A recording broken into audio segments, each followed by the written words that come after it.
Welcome back to tbcguides.gg, everyone. No clickbait, no fluff. Screw the YouTube algorithm. We're just going to make high quality World of Warcraft TBC guides. So today I have a giant guide for you guys.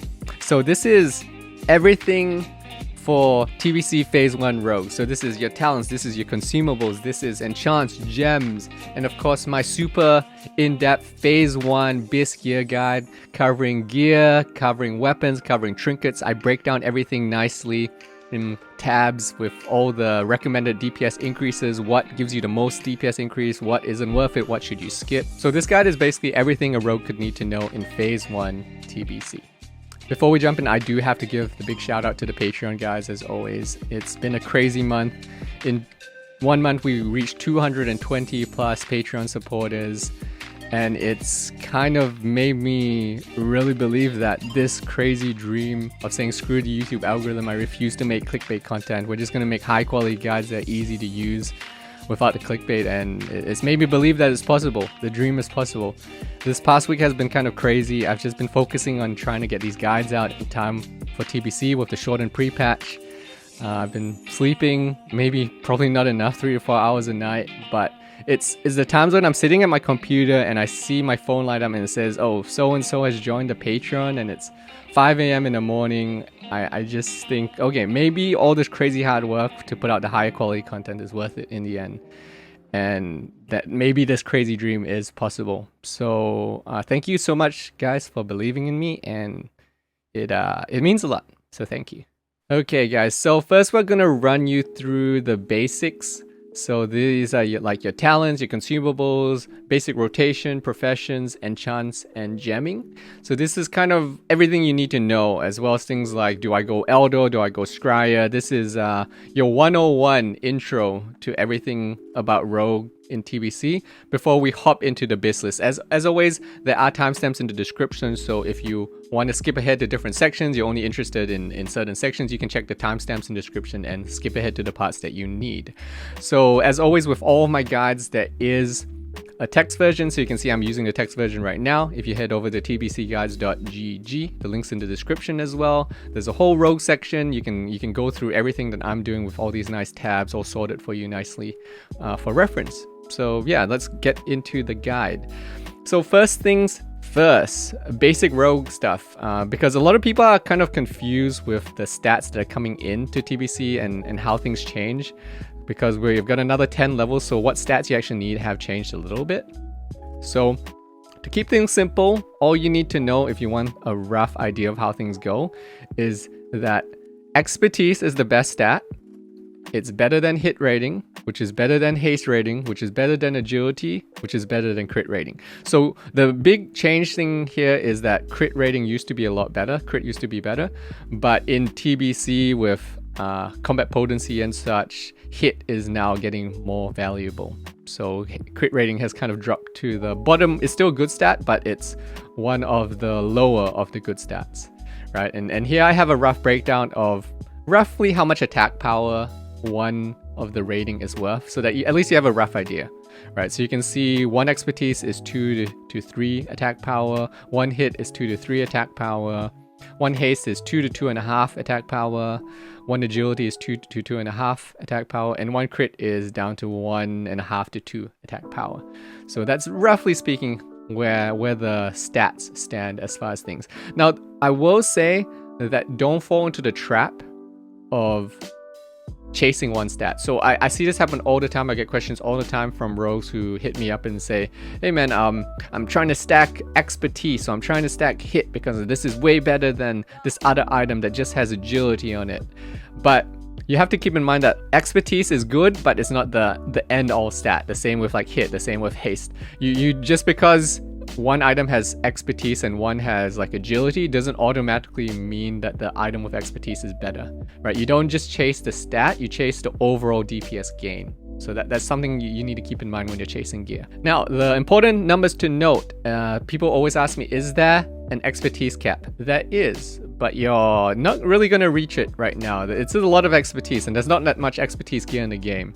So the expertise to cap is 63 expertise you need to hit if you want to cap, or 50 or 43 if you are human, and you're not going to hit those in phase 1. So for the most part, don't worry about that. So the main thing to keep in mind is that expertise is not weapon skill, right? People are still in the mindset, a lot of people are thinking that, oh, expertise is this crazy valuable thing.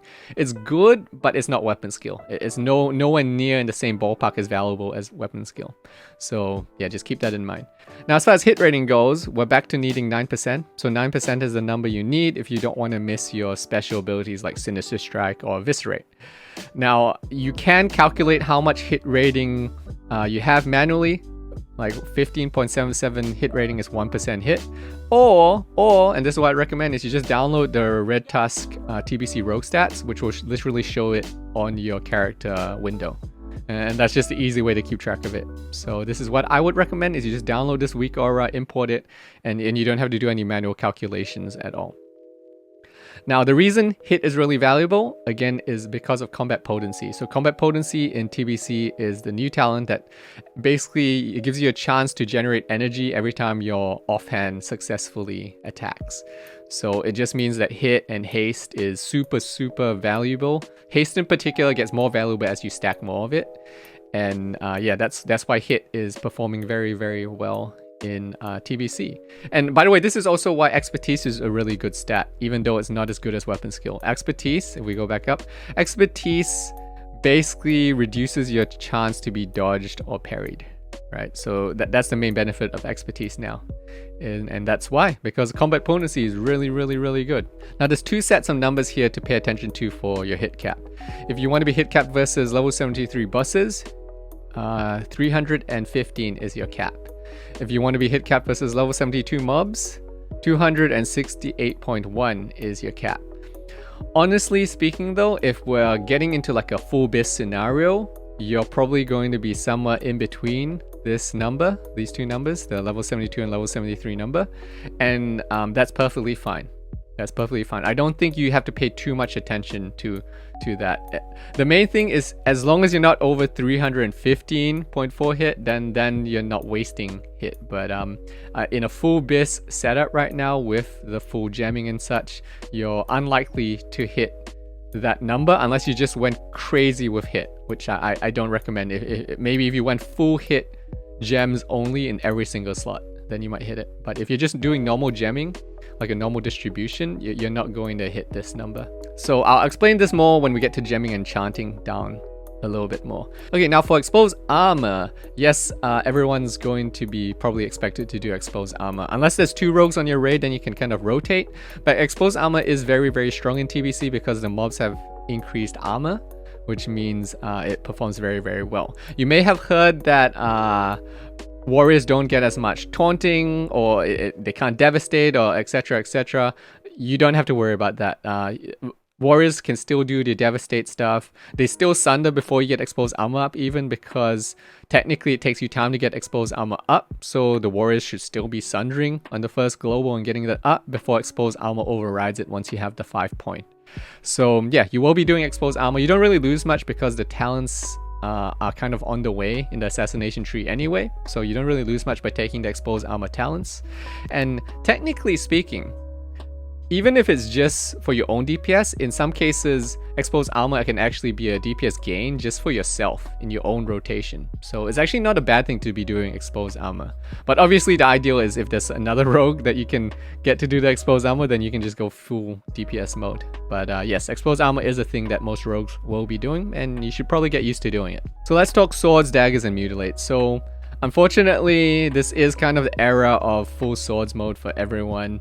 Daggers and mutilate will, for the most part, be just a thing that people do from time to time for fun, or if they are in like a casual guild and no one really cares.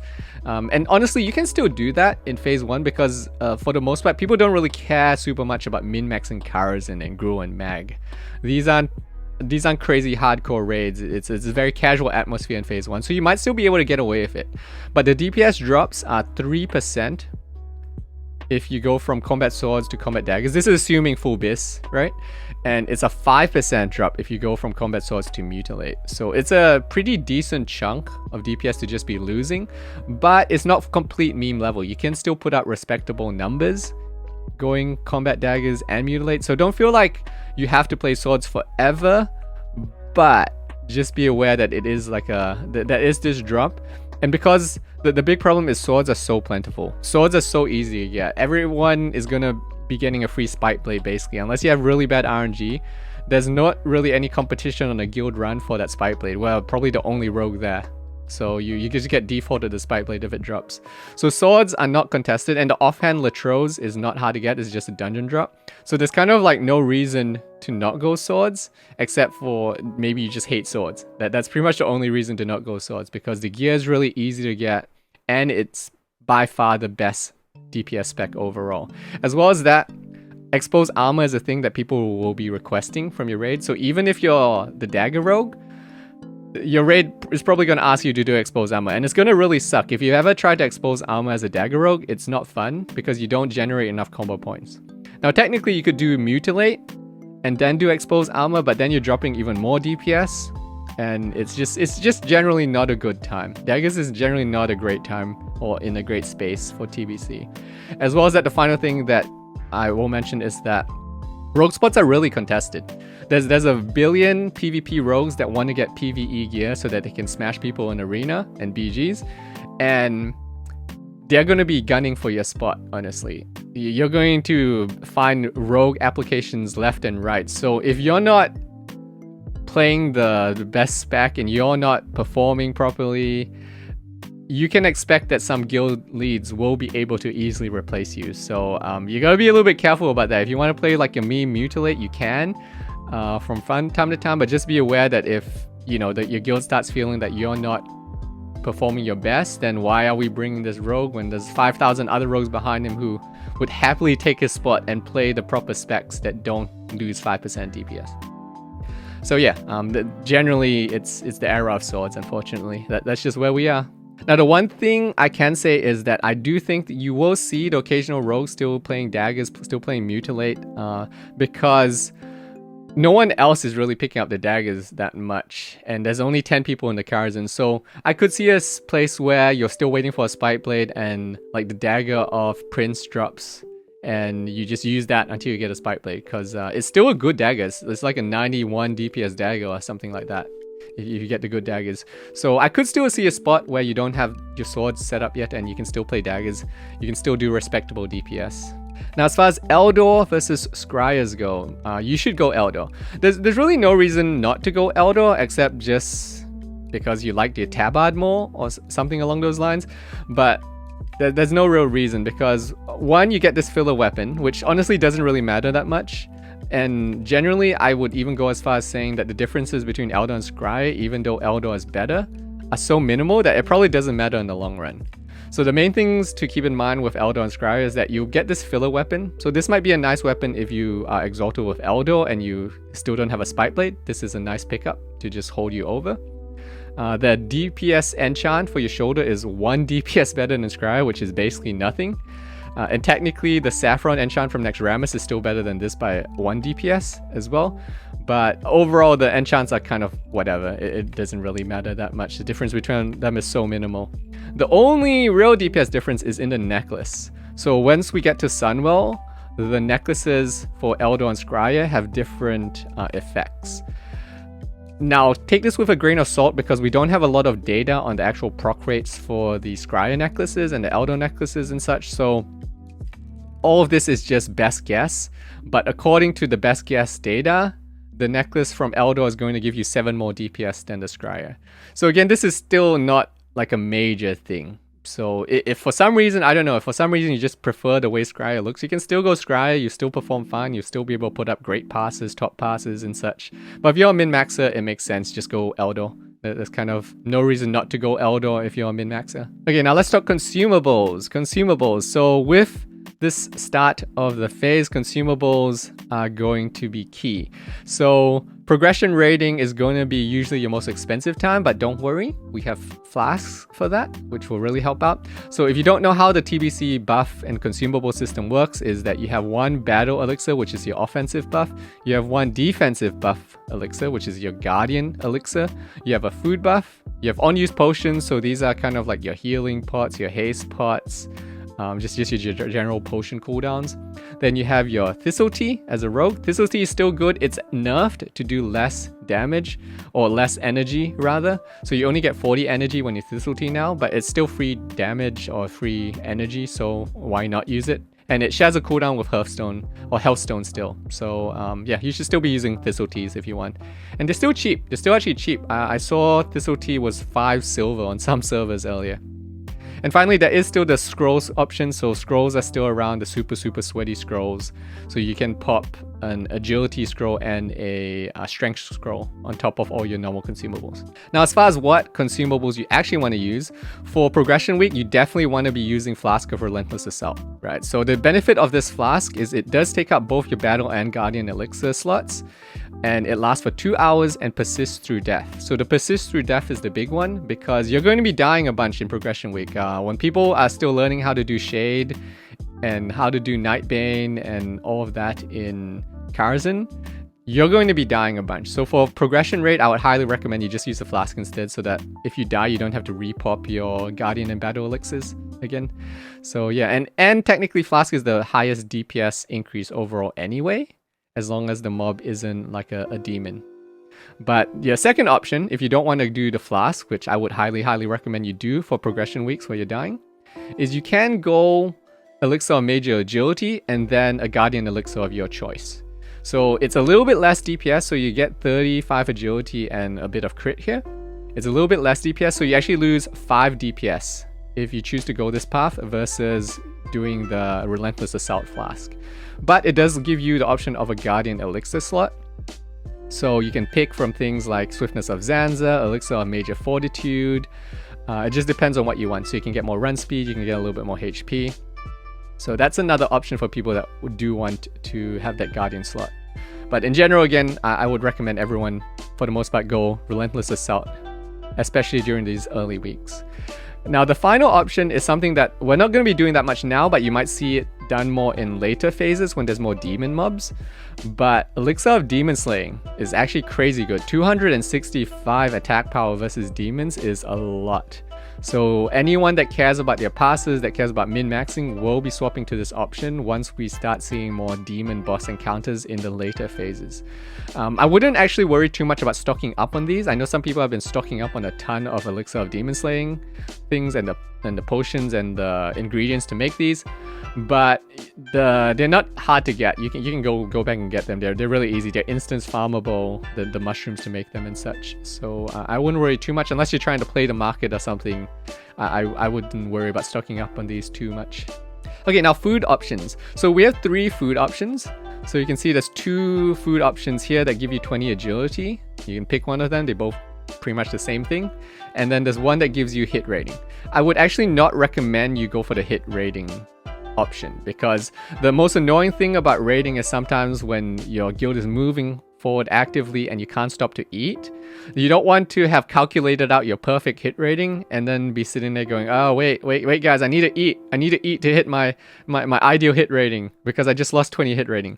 I'd personally much rather, if I want that hit rating, I would gem it in my gems rather than rely on food buff, right? So that's what I'd recommend as well, is go for the agility and don't rely on food for your hit rating.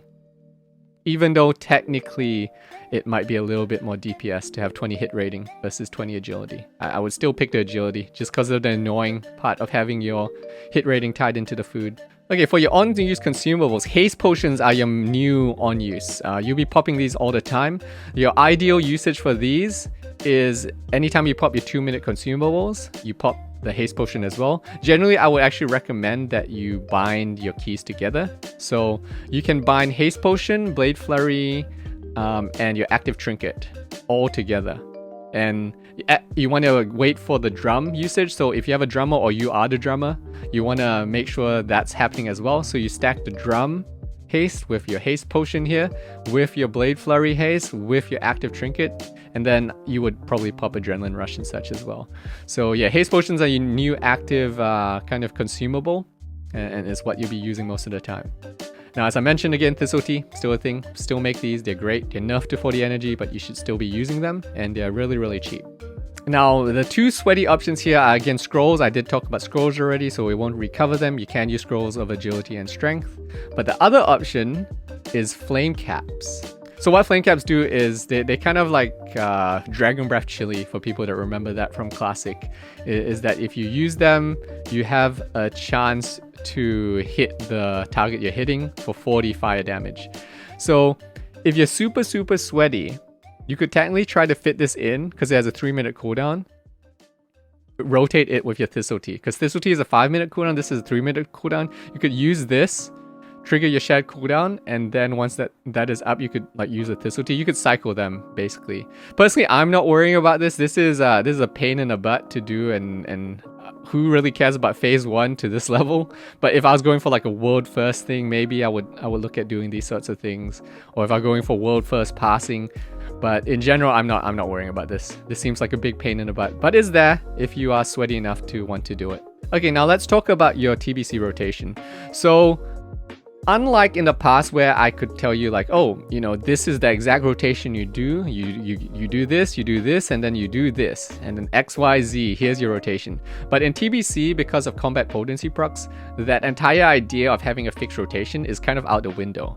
Now you're kind of playing a game where you're trying to fit in other finishes where you can while keeping up your essentials. So your priors are now to get Slice and Dice and Expose Armor up. So there's kind of two ways you can go about this opener.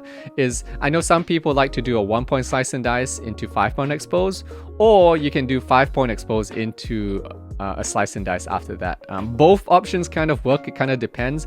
If you're in a guild that really wants you to prior to Expose Armor, you might focus on Expose first. Or if you're just doing it for yourself, you might be like, screw this, I want to get Slice and Dice up, and you do a 1-point Slice and Dice. Either option is really generally okay. I tend to like doing the 1-point Slice and Dice from playing around with them into the 5-point Expose, but you're perfectly okay if you prefer to go straight into 5-point Expose and then do the Slice and Dice. Now once you have both of them up, you need to keep them up for the entire fight, so you'll be mainly trying to finish with 5-point finishes. Same as always with a rogue is that you try not to waste your finishes, so you wait till the end of Slice and Dice to refresh your Slice and Dice, you wait till the end of Expose Armor to reapply Expose Armor, and then if you have time in between, you try to fit in a Rupture. So Rupture replaces Eviscerate in TBC, and it's kind of tricky here, but roughly speaking, from the feel of things, if I have a Slice and Dice or Expose Armor ending in the next 10 to 12 seconds, generally I just pull my energy and try to get combo points to get a big 5-point refresh there. But if I have both up already and plenty of time on both of them, then generally I will try to fit in a Rupture here and there. The thing about Expose Armor is if you are doing Expose Armor, you're going to find yourself not really getting to Rupture all that much. Generally, you fit in a lot more Ruptures once you can get out of the Exposed Armor, so if there's someone else doing it, or if you're just not doing Expose that day, that's when you really fit in more Ruptures. But generally, if you're doing Slice and Dice and Expose, pretty much all your combo points are being dedicated to doing Slice and Dice and Expose. And it's really, really important that once you do get Exposed Armor, you don't let it drop. Letting Exposed Armor drop is pretty bad, so try your best not to let Exposed Armor drop. I would rather let Slice and Dice drop for a second than to let Exposed Armor drop, because if it drops, there's no Sunders on the boss or on the mob that you're killing. Now, as far as doing Exposed Armor though, I will say that you probably don't want to do it on super fast dying trash, so ignore the trash for Exposed Armor. You do it on things that will live for a little bit long, so I don't know, 30 seconds, a minute, or so, somewhere around those marks is when you might start considering doing Exposed Armor if the trash lasts for that long. But if it's fast dying trash, you just skip the Exposed Armor. So again, rough rule of thumb is I like to look at 10 to 15 seconds. If I was left less than 10 to 15 seconds on my Slice and Dice or Exposed Armor, then I know that I need to start thinking about refreshing that. It is basically the thinking there. So unless I have like a T or AR that I'm planning, I know that once I'm below that 15-second mark, I need to start switching modes to thinking about refreshing rather than trying to fit in that Rupture. Now that said, some people might be wondering, when do I Rupture versus Eviscerate? Do I still ever Eviscerate? There's 3 situations where you might still Eviscerate. So one is if you're cleaving with Blade Flurry. Eviscerate is always really, really good there because it's basically doubling your damage of the Eviscerate. So that's really, really good. when your Rupture debuff is still on. So let's say you've got a whole bunch of combo points, Rupture debuff is still, you still got like 7 seconds in your Rupture. You don't want to refresh the Rupture. So your choice there is either if you can wait for your energy, like let's say you're at 0 energy and you can just pull the energy and sit there, then you can wait for the Rupture to end and then refresh it. But if you're already at like, let's say 60 energy and the Rupture still has a way to go, then you might eviscerate just to use the combo points, right? So it's kind of like a dancing game there with your Rupture and your finishes. So the last one is that if the mob will die before Rupture ends, obviously don't Rupture. So this is just about getting value with your finishes. So if you have the time to die weak aura from my add-ons page, which I highly recommend that you do have that, the time to die weak aura, and you see, oh, the mob's gonna die in 10 seconds, don't do a 5-point Rupture, obviously, because that's not going to last. Now, as well as that, I don't have it listed here, but Mangle is key. You do want to bug your Druid if you are doing Ruptures. You do want to bug your Druid to let them get Mangle up, because Mangle increases the damage of Rupture a lot. So if you have a Druid in the raid, they should be mangling if you have rogues doing Rupture and bleeds. Okay, now just one final thing with stacking cooldowns is, again, you should try to hotkey. At least I highly recommend that you hotkey your Blade Flurry, Haste, and DPS trinkets together in your rotation. So typically the way you stack your cooldowns is the same as it was in Classic. You get a nice slice and dice up, and then you pop your cooldown. So you pop your 2-minute cooldowns, Blade Flurry, Haste Potion, DPS active together usually. And then you usually want to try to time that with a drum if you can. I know some people like to try to wait for Mongoose, for example, like they want to get the Mongoose proc. But in practice, I've never really liked waiting for that ideal Mongoose or Crusader proc. Sometimes it just messes up your rotation even more. I just like to just hope that you get the Mongoose proc and go, rather than waiting. Unless it's just a really long tank and spank fight and I can just sit there waiting for it, then I'll try to wait. But right now, a lot of the times you'll probably be at the mercy of whoever is your drummer, right? If you have a drummer in your group, the leatherworking drummer, you'll probably be waiting for them to drum and then popping your Blade Flurry, Haste, and DPS actives with your Adrenaline Rush after that. Okay, let's talk talents. So for leveling talents, it's pretty straightforward. It's pretty much just Combat Swords, Rift Riposte. This is one of the talent specs, but you don't even have to follow this exactly. As long as you're doing like a deep combat with Riposte, you're pretty much good to go. That's the main thing. Riposte is really good when you're leveling. The only thing I wouldn't do if I'm full on dungeon leveling and I'm in a group where I don't think I'm ever gonna draw aggro, that's when you might want to go for no Riposte and just a normal combat build. But if you're ever pulling aggro, or if you're ever maybe having the quest here and there without a group when you're leveling, Riposte is so good. It is the best leveling talent. It is so good. It's a very strong skill. So I highly recommend that.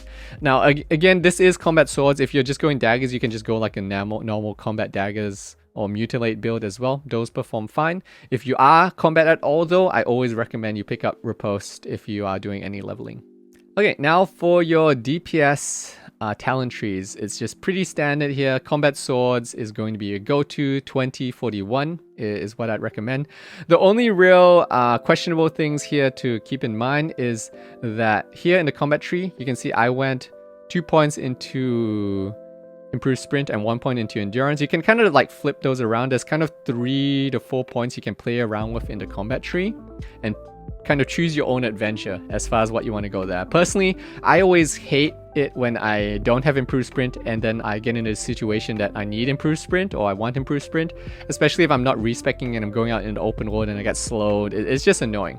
So personally, I always like to favor improved sprint, but if you prefer endurance instead or you want to stack more into dodge, that's fine as well. It's kind of like up to you where you want to spend those points.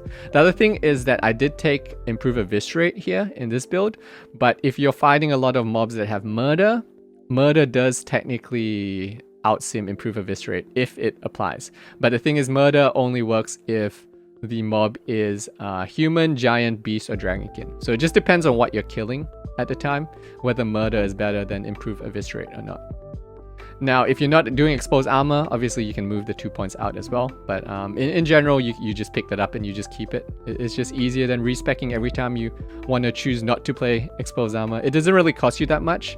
So most people will just keep the points in exposed armor. Okay, now if you do go the Dragon Maw method for the rush, you're rushing Dragon Maw, you're one of those insane people that want to, honestly, I think waste your money, is the Dragon Maul spec is kind of funky. You actually take both your sword talents and your mace talents. So you actually just take a few points out of the assassination tree and throw them into your combat tree and shuffle things a little bit just so that you can get the mace talents. Because your best offhand is still Latros. Latros is too good for the most part. Or your gladiator, if we're talking about gladiator weapons. But basically, you're still using those weapons in your offhand, so sword is still really, really good. And then you take the mace talents as well. So this is kind of like a funky thing you go if you go mace spec in TBC. Now technically you could do this for fist as well, just instead of going into the mace talents. If for some reason you're using a main hand fist, then you would swap the mace points into fist instead. Okay, so this is your basic combat daggers as well. Again, nothing fancy, nothing different here. Again, the points in improved sprint are optional. You can move them around as you choose. I like to go into opportunity. That tends to perform a little bit better than going into lethality there. Now for your mutilate build, again, same thing again. Pretty straight standard mutilate build. There's not going to be many people playing mutilate, honestly, just because it's kind of 5% less DPS in a time when rogues aren't top DPS already. But yeah, this is the mutilate spec if you do want to go for it. Okay, now I did include PvP builds as well. I will have a lot more PvP content coming up. I'm working on something with Bobka. So for people that know Bobka, he's a big PvP rogue. We're working on some content together. But for now, these are just a couple basic PvP builds that I thought I would include. So this is your bog standard Shadow Step Hamo, pretty straightforward. And then we have Mutilate Subtlety as well, which for the crazy people that want to play Mutilate in arenas. I mean, technically speaking, Season 1 is probably the one time when you might get away with more Mutilate before people have resilience and such. So yeah, you can still go Mutilate, but in general, most people don't go Mutilate because you lose the mobility of Shadow Step. But yeah, I'll cover this type of content more when I start doing my PvP content with Bobka. Now let's talk about professions, guys, because there's a lot of misinformation, there's a lot of confusion when it comes to professions. In my opinion, there's only 4 professions to consider for TBC, at least for Phase 1. Note that Enchanting is not on this list. So Enchanting is not on this list because, to my knowledge, I was running around the beta trying to find it. I don't think 4+ stats to ring is available in Phase 1. So all you have is this crummy +2 damage enchants to your rings, which I wouldn't really be going Enchanting for. So yeah, Enchanting is off the table for Phase 1 for me. So the 4 talents or professions rather that you can go are Engineering. So Engineering is just good for both PvE and PvP. So previously, the problem with engineering for PvE was that if you were doing leatherworking, drums shared the same cooldown as a sapper. So if you wanted to use your drums, it would put your sappers on the 2-minute cooldown as well, which was kind of annoying. But now that leatherworking is changed so that you only need 1 leatherworker per group, if you're not the drummer, you can actually go engineering and use sapper charges and such.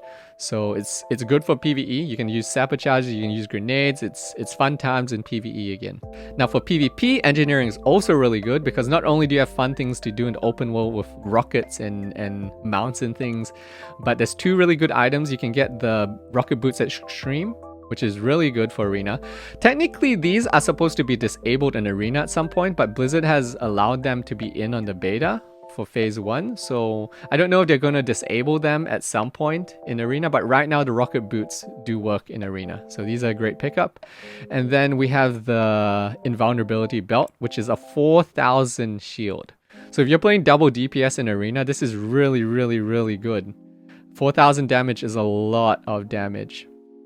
So yeah, the belt is really, really good for arena comps where you're rushing down enemies and you just need to survive. Now, people may be asking about goggles. Goggles are not in the game yet. Goggles are not in the game, or at least the good ones aren't. They'll be coming in Phase 2. But the nice thing about going engineering now is you'll be ready to pick them up on day 1 of Phase 2, basically. So yeah, goggles Phase 2. Now, jewel crafting is the other one, which I think is almost a must if you PvP, because the trinket is too good.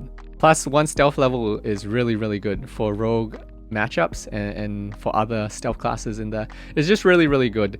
So in my opinion, jewel crafting is almost a must if you want to push it in PvP, because rogues are just everywhere in arena. Rogues are just everywhere. So if you are PvPer, I highly recommend the jewel crafting engineering route. Now, you may be asking, what about the gems, Snow? The gems aren't in yet. The gems aren't in for the PvE thing. The crazy good gems that you may have seen, those aren't in yet. So for phase 1, jewel crafting is mostly just a PvP thing. Now let's talk about blacksmithing, which I think is the big mistake a lot of people are going, is that I've seen some people thinking that they should rush blacksmithing. You should not rush blacksmithing. It's going to be a waste for a lot of people. So blacksmithing is great in that Dragon Maul is really good. It's a 91 DPS weapon with a haste proc. That's crazy good. But the problem is that you have to be blacksmithing to use it. So you're sacrificing either jewel crafting or engineering to go for that Dragon Maul, which kind of sucks. You're sacrificing your profession slot. So at best, blacksmithing is your temporary pick. It's a temporary pickup where you're going to go you get the Dragon Maul really quickly, and you have that advantage for the first few weeks while people don't have like their spike blades and such instead.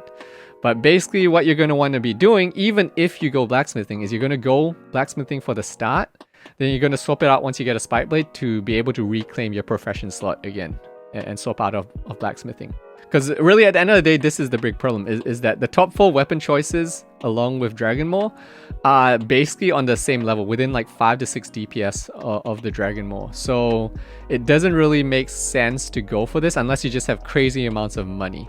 Because you have to keep in mind that Arena isn't out for the first 2 weeks anyway. There's no Arena for the first 2 weeks, roughly speaking. So you might end up just going to Karazhan and getting an early Spike Blade.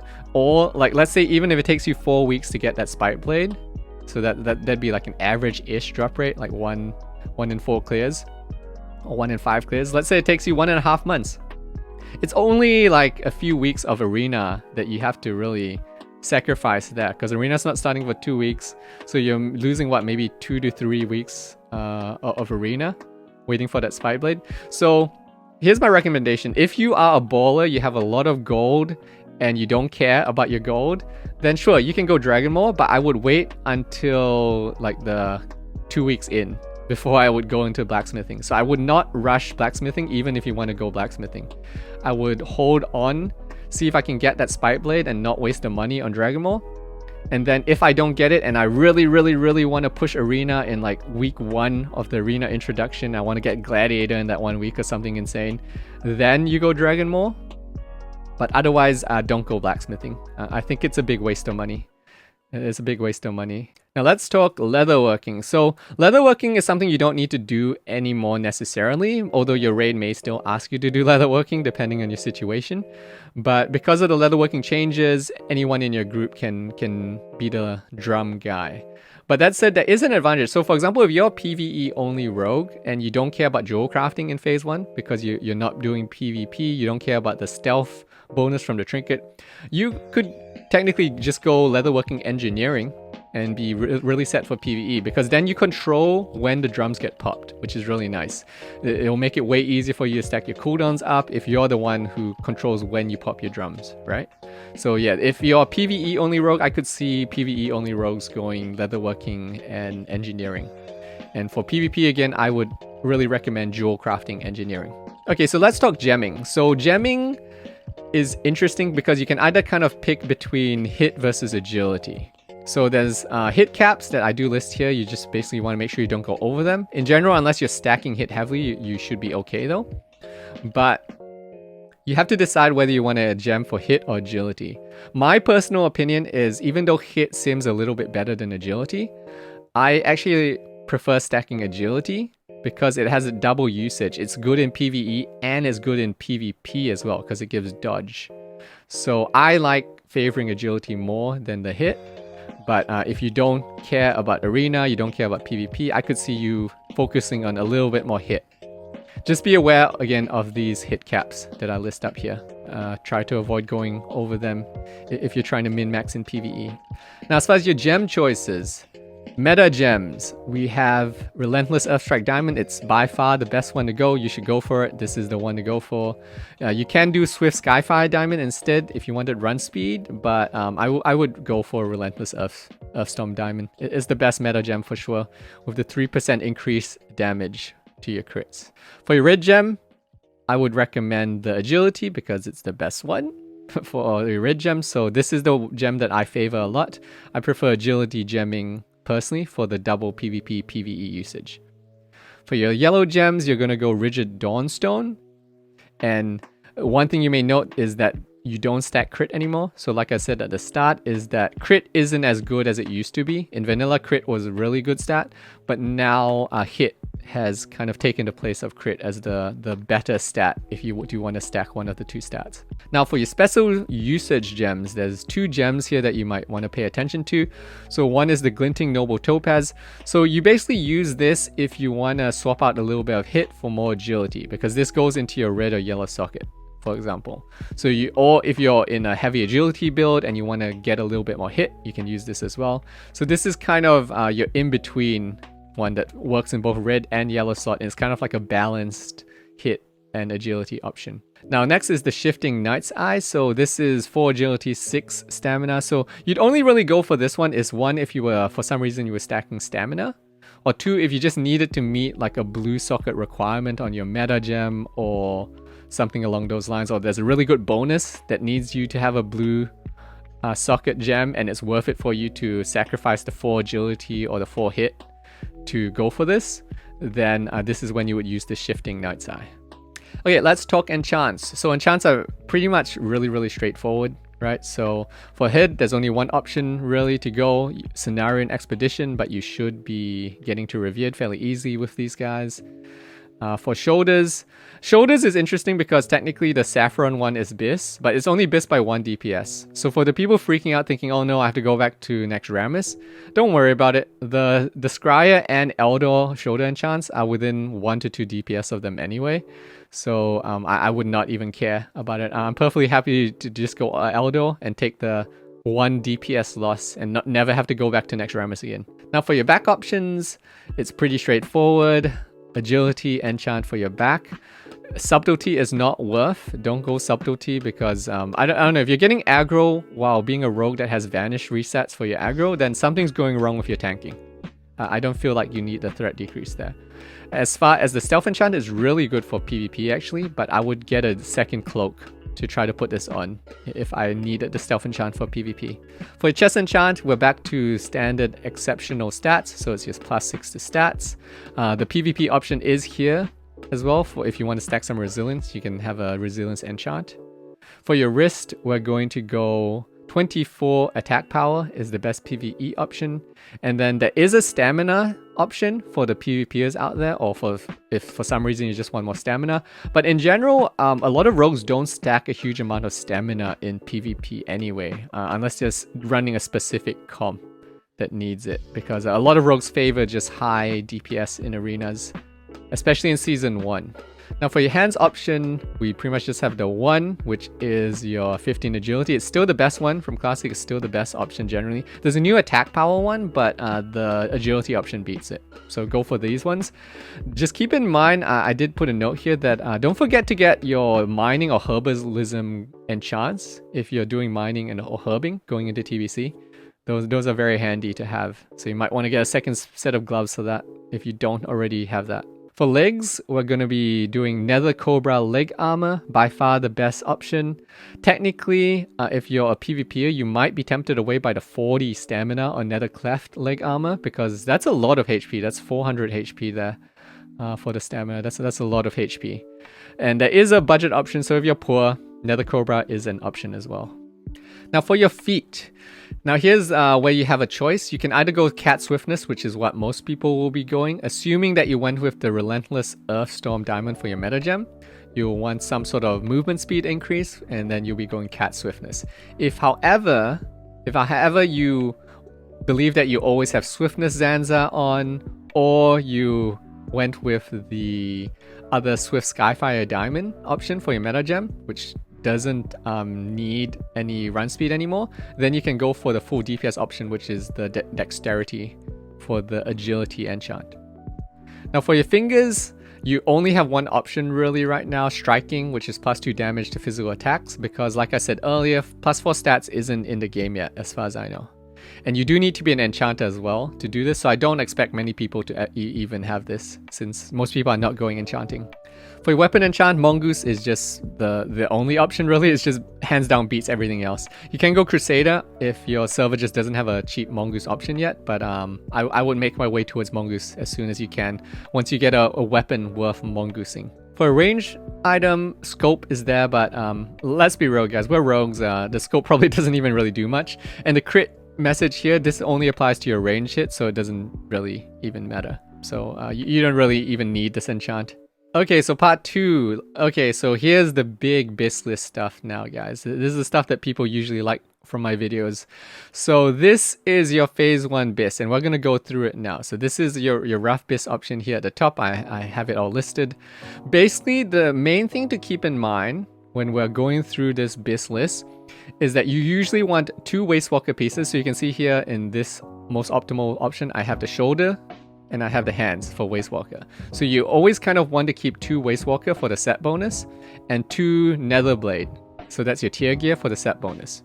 So you can see here that if I choose to swap out one piece of Netherblade or swap in one piece of Netherblade, I can choose to swap in something else. So the main thing to keep in mind is you always want to try to keep 2 pieces of Wastewalker and 2 pieces of Netherblade for the 2 different set bonuses. And the big thing here is that just because I list, for example, an absolute Biss method here is using Netherblade face mask and Netherblade legs for your set here, and then the Wastewalker shoulders and the Wastewalker hands. Just because this is the option I list as the absolute Biss, it doesn't mean as you're gearing up towards this endgame Biss, you can't use other Wastewalker options or other Netherblade pieces, because you're going to be mixing and matching. There's going to be a lot of shuffling until you get to this absolute Biss level.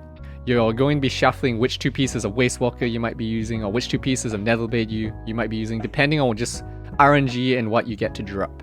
So just keep in mind that there's a lot of shuffling on your way to this absolute Biss level. Now down here, I do have a bonus Patreon video, as I do for a lot of these. Is just a kind of little bonus for people that always ask me, hey Snow, what are you doing for TBC though? What is your plan? What is your path? What would you actually recommend if you were doing this for yourself? So I recorded an extra video where I kind of went through what we covered today and what we're going to cover today, but from my perspective, as someone leveling 3 different rogues at various levels of gearing. And yeah, so that's a little Patreon bonus for you guys that help support me and make all this possible. So yeah, thank you. Okay, now before we get into the nitty-gritty DPS gains, so I'm going to go through the items. As far as prio go, people always ask me about prios. Obviously, DST is number 1. Everyone's going to put DST as your number 1. That's a no-brainer. And then I have my tier 4, the Netherblade chest and legs here as my other prio options. Now, there's nothing else here because you have to keep in mind that Karazhan isn't being guild looted for a lot of people. A lot of guilds are just having randoms in their guild runs and such, and having people have some common sense because they don't really want to worry about trying to regulate Karazhan loot. So this is pretty much just the Gruul and Mag loot that you're loot listing for. And these are the only options you actually even need. If you're going for the absolute Biss, these are the only options you need, because everything else drops from Karazhan or Heroic Dungeons instead. Okay, so now let's talk about head. So head slot, no-brainer, Netherblade face mask. It's your best option here. Drops from Prince and Karazhan. This is your best option for your 2-piece. There are other options. So what you find a lot with any of the Netherblade or Wastewalker pieces is that there are comparable items in Karazhan particularly, which are just as good on the DPS fronts, but they just are missing the set bonuses. Or they might even be better in DPS. You can see here it's a plus 25 to 26 DPS, and then Netherblade is actually only about a 20 DPS increase versus Bone Scythe. So some of these options are actually better 1-to-1, but because of the set bonuses on Netherblade and Wastewalker, that's why you choose to use those 2 sets for the 2 set bonuses. So again, there's gonna be a lot of shuffling. Like, you just might get lucky because there's not a lot of like leather users necessarily on your Karazhan raid. So you might end up picking like a Call of Defiance and using that temporarily until you make your way to full Biss down the line where you're actually using the Netherblade face mask with a different piece. So there's gonna be a whole bunch of shuffling here. Now, the thing to keep in mind is that all my DPS sims are versus like phase 6 BIS. So it's a very rough phase 6 BIS from Classic. So it's basically full tier with your next Rammus pieces and trinkets and things like that. So it's just a kind of a rough comparison to show you how much of an upgrade is this for you if you're coming into TBC with your full BIS from next Rammus. Now again guys, you'll notice that I have like worse items listed here. I'm not covering pre-BIS, right? I'm not covering pre-BIS. I covered this at the top here, is that I don't think you should get pre-BIS because pre-BIS is a waste of time. Pre-BIS for the large majority of people is completely just a waste of time because so much of your gear is just coming from Heroics and Karazhan anyway that you can jump straight to BIS. There's no reason to go get your pre-BIS when you can just jump straight to BIS. The only reason to ever get pre-BIS is if you're just bored for some reason. You're bored, you're doing dungeons, you say, okay, well, we must as well just go do this dungeon. I'll see if I can pick this up while I'm waiting for my Karazhan piece to drop, for example. So in general, I don't recommend you actually chase pre-BIS, but I do list alternative options below. So you can see here, like the Wastewalker helmet isn't ideal, but you can pick it up from Old Hillsbrad if you're still waiting for your Netherblade helmet to drop. So for your neck option, you're wanting to go for the Choker of Val Intent. This is basically free. It's a badge reward. Badges are super easy to farm. This is your BIS for a long time, actually. So you definitely want to pick this up. No reason to get anything else. Although that said, the one other thing you do want to get, but that you won't be using all the time, is this crafted piece from Jewel Crafting. So this basically gives you a clickable buff that will increase the crit strike rating of nearby party members by 28 for 30 minutes. So you can actually get this and cycle it in and out just for the buff. So you use this just for the buff, and then when you're not using this for the buff, you use the Choker of Valentin. So you can get both, and I probably would get both, just so you can be a nice party member who buffs his teammates when you're dungeoning and raiding and such.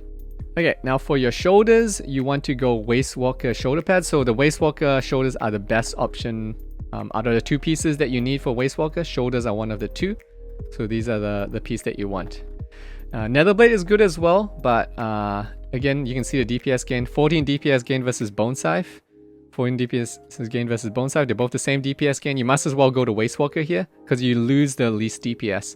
So basically with Wastewalker and Netherblade, you're just looking for the options that will lose you the least DPS versus the other options to get these juicy set bonuses. Because you want that 35 hit rating from the Wastewalker set, and you want the increased duration on Slice and Dice from the Netherblade set. Okay, now for back, you want the Drape. This is just Karazhan loot. If you're waiting for that, you could go tailoring if you're a baller and you have a bunch of money and make the Vengeance wrap while you're waiting. For your chest piece, you're going to want Terrorweave Tunic. Now this is tricky because this is a world boss. So what I'm doing is I'm not going Terrorweave Tunic personally. I'm going to go for option 2, which is Netherblade chest piece, which means because I'm using a piece of Netherblade here, I actually don't need to use the Netherblade legs. So I actually swap out the Netherblade legs later on, you'll see. So Terrorweave is BIS, but good luck getting it because it's a world boss. So you need a guild that's going to actually do world bosses to get it. So this is the more realistic option. Most people will end up with this Netherblade chest piece here instead. Now Primal Strike is an option here. I did include Primal Strike in my sims, and you can see the DPS gain from Primal Strike is great. I just generally don't recommend it because it's super expensive if you want to go Primal Strike set for the braces, belt, and the vest.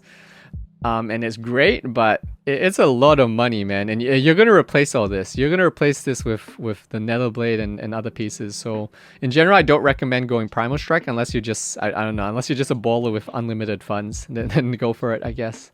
Okay, for your wrist, you're going to want to go for Nightfall Wrist Guards. This is the best option. This is just a heroic pickup. And again, Primal Strike is another option, but again, I don't recommend Primal Strike. For your hands, this is where you're going to use your second Wastewalker piece. So you're going to get this from the Shattered Halls, and this is going to be your 2 set. You get this and the shoulders. Okay, now for your waist, Girdle of the Death Deal is actually crazy good. 22 DPS from one item. That's a big DPS upgrade for one item. And it's not a raid drop, it's just a heroic drop. So this is really good. I highly recommend you pick this up instead of getting the Gruul waste or the chess reward waste. Those two are actually kind of close. You can see 13 to 14 DPS gain, 17 to 18 DPS gain, but then 22 DPS gain. It's just, why go for any of these others when the heroic option is just the best by far? So yeah, you don't even want the Gruul, the Gruul waste at all. Okay, now for your legs, like I said before, this is one of your flex pieces. If you don't get Terra Weave chest, because it's an open world boss kill, you want to swap out these legs for Skulker's Greaves, because you'll be using Netherblade chest instead. So then you have a free slot. You can swap in the Skulker's Greaves, which are really, really good. They're 34 DPS increase from Bone Scythe, and they drop from Netherspite and Karazhan. So this will be your swap that you want to make. Now for your feet, you want to go Edge Walker Long Boots. These are huge, by the way. 24 DPS upgrade from Bone Scythe. This is one of the biggest upgrades you can have, and it's just boots from one of the easiest bosses in Karazhan. So yeah, you absolutely want to pick this up. There are some crafted boots you can get if you're just waiting and you have bad RNG. But in general, again, I don't really recommend Prebis unless you're just rolling in gold and time and you're just bored. But it's easy enough to just pick up all your Karazhan pieces over time. Now for Finger and Ring. Finger, there's a really good ring from Kazak, which is open world boss, but you're not going to be killing him probably. Only some people will be, and world boss loot just sucks to get. So there's 3 rings that are kind of on the same level. This Kazak ring, and then the Ring of 1,000 Marks, and then Garona's Signet Ring. So these 3 rings are kind of on the same rough level in that 13-ish DPS range. So you would probably go for these 2 rings instead. Both of them drop in Karazhan, and this will be more realistic options. While you're waiting for both of these to drop, you do get a free ring actually. So this is kind of like your AQ40 reputation ring. You just get this for having really good Violet's Eye reputation. So this is kind of like your freebie ring, and it is a good ring as well. You can see it's a 9 DPS upgrade from Bone Scythe. Do note that the Magtheridon head ring sucks.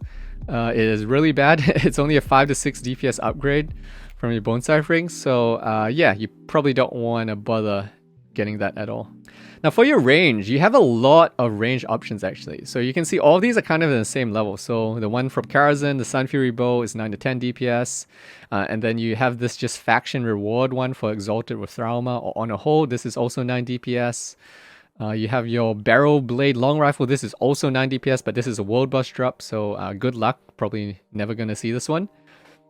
But the interesting part is, if you're just PvEing, you pick one of these 4, basically whatever you get first. But Spine Sever is actually in the game. So Spine Sever drops from strong junk boxes only. You can only get it from pickpocketing these strong junk boxes and then opening them up for a small percentage chance of getting Spine Sever. So this is something you can try farming. I'm personally going to try farming it myself. I think it might be a fun thing to do in off times, just running around and pickpocketing. Maybe I'll go insane slowly, but yeah, this is something you can get if you want a thrown weapon. So the advantage of a thrown weapon is that you can use Deadly Throw. You need a thrown weapon if you want to use Deadly Throw. So this might be one reason to get it. Okay, now let's talk Phase 1 DPS trinkets. This is gonna be a fun one, you could say, because it's so contested. So Phase 1 DPS trinkets, everyone wants a Dragonspine trophy. Everyone wants a Dragonspine trophy. So before we cover that first, let's talk about Bloodlust Brooch, because everyone's going to have a Bloodlust Brooch pretty much. Bloodlust Brooch is pretty much just badge rewards. There's no reason to not get a Bloodlust Brooch, because it's literally, you can just farm it from doing heroic dungeons. It's 41 badges. You pick this up super quickly if you're just spamming heroics. So yeah, this is your freebie. It's actually not that big of an increase. You can see if you have a Slayer's Crest, it's only a 4 to 5 DPS increase from Slayer's Crest. So it's not the biggest increase, but it is a freebie, really, really good trinket. So you should pick this up eventually. So everyone's going to have Bloodlust Brooch. But then you got to work out what you're going to have for your other trinket slot. So this is where the Dragonspine Trophy discussion comes in. So Dragonspine Trophy, I did the Sims for you guys because I knew that this was going to be something you're going to have to talk to your loot council about a lot. And that is that from a DFT, so if you're still using a DFT in L slot, it's a 32 to 33 DPS gain. If you're upgrading from a Slayer's Crest, it's a 19 to 20 DPS gain. And It does sim well if you get Warglaves as well, because Warglaves haste stacks with haste and it performs really, really well. So it is a very, very big upgrade. You will use it for the rest of the game.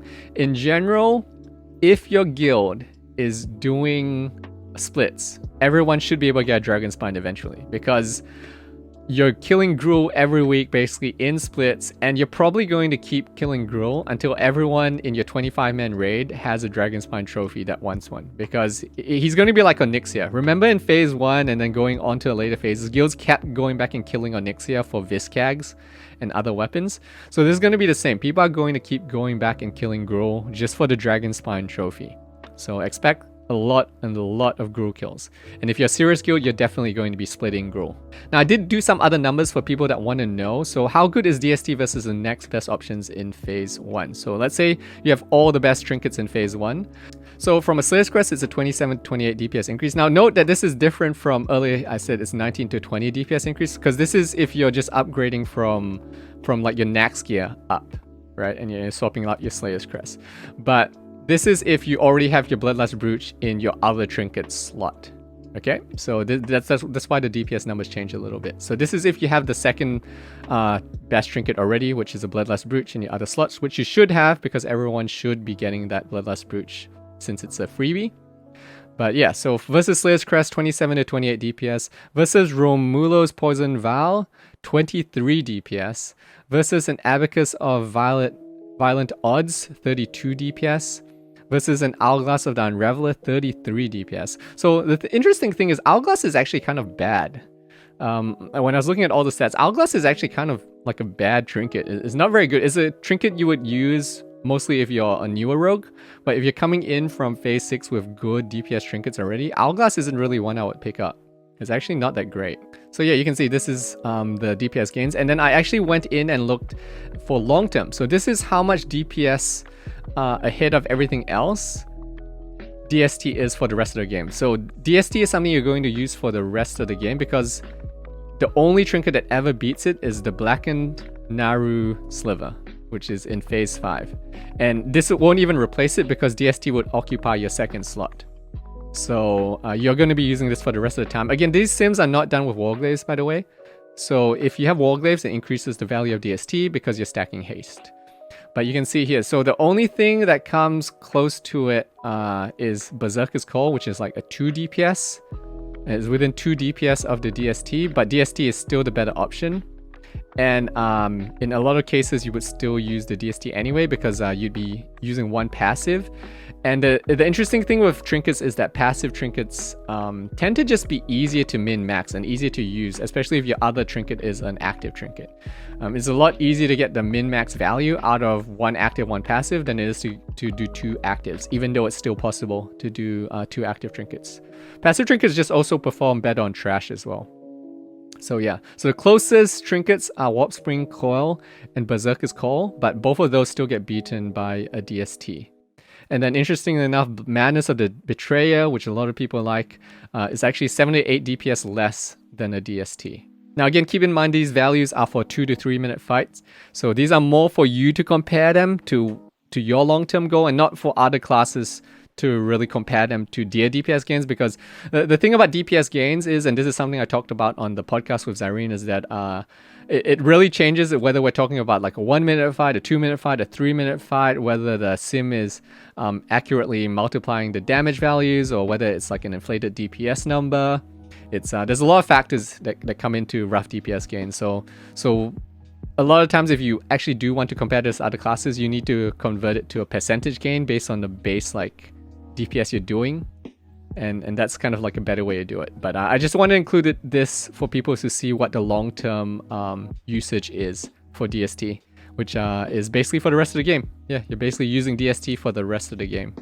And this is, again, is going to be better once you get Warglaves as well. And you stack that haste on top of that haste. Assuming you get Warglaves, I pray for you that you are the rogue with Warglaves Prio in your guild. If you guys are curious about the Prios, I talked about it in podcast 13. If you go to podcast 13 on the YouTube, I talk about DST Prio a lot with Zyrene.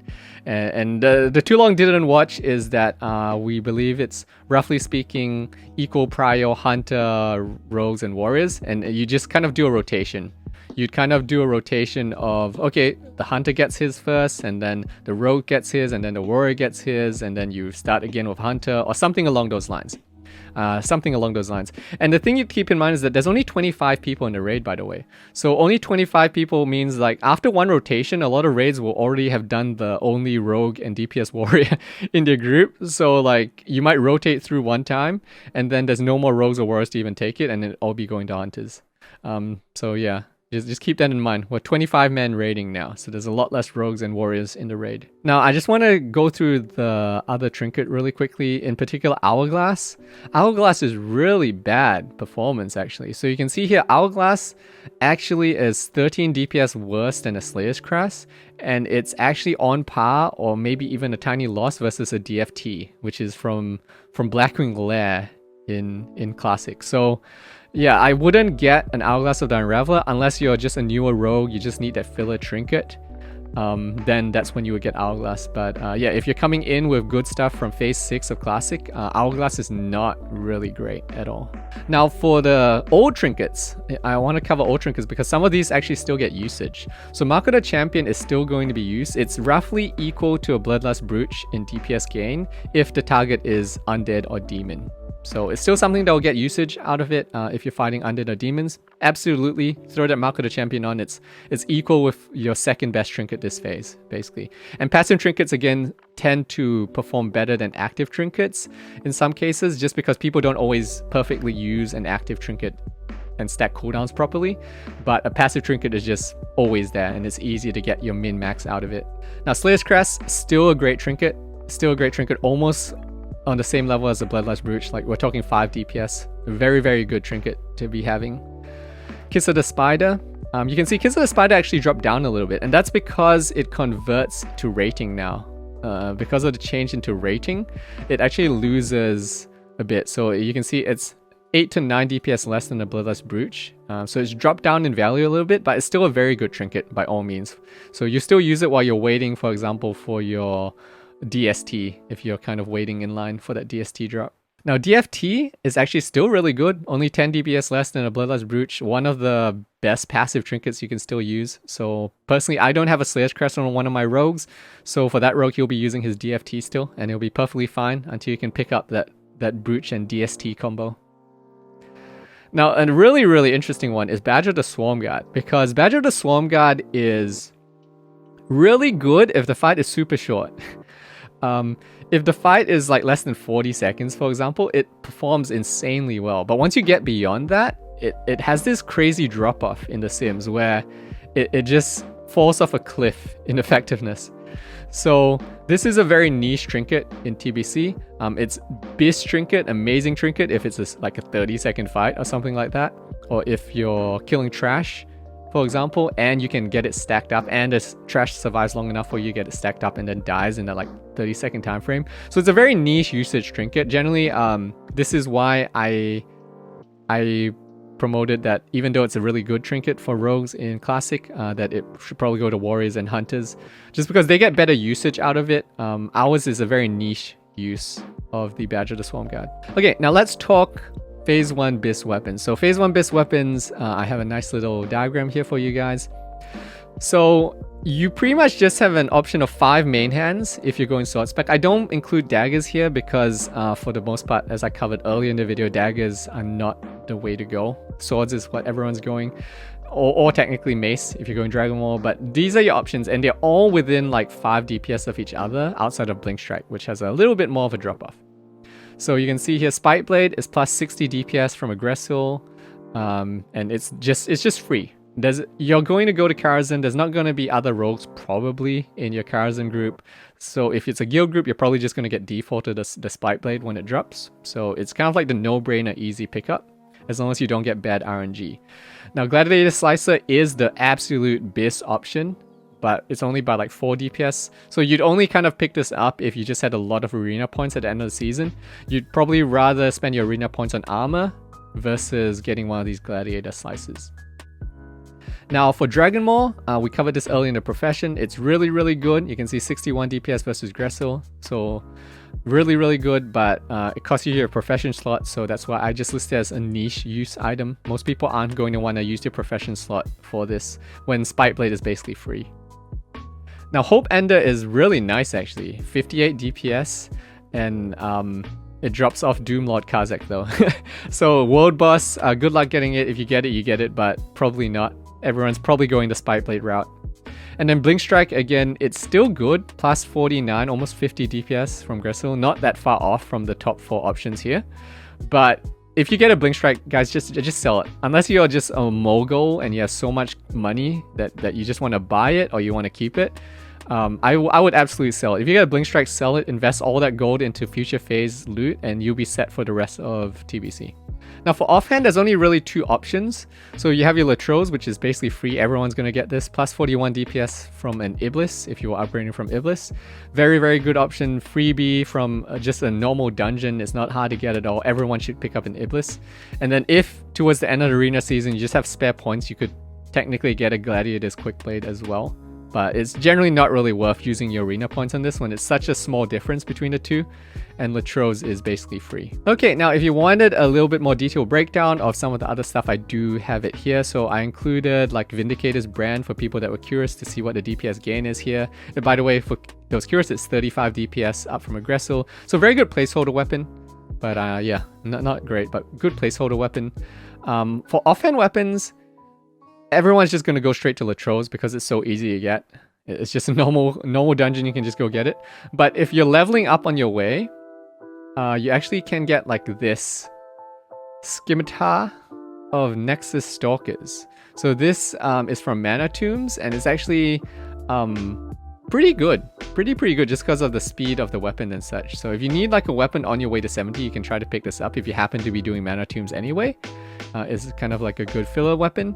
Same with like Revenger is another one. These two drop in just dungeons on your way. But I wouldn't go out of my way to get them, just because at 70 you're going to get a Latros really easily. Alright guys, so that was the crazy in-depth Phase 1. Everything you need to know about Phase 1 as a rogue guide. I hope you guys enjoyed it. It was a lot of work, but I'm really satisfied with the guide that I put out. I think it's the best rogue guide out there for Phase 1. So yeah, thank you guys. Again, if you need any of the information we went through today, it's all on my website. Go to tbcguides.gg. You can go through all the guides that I have. It's all sorted nicely for you.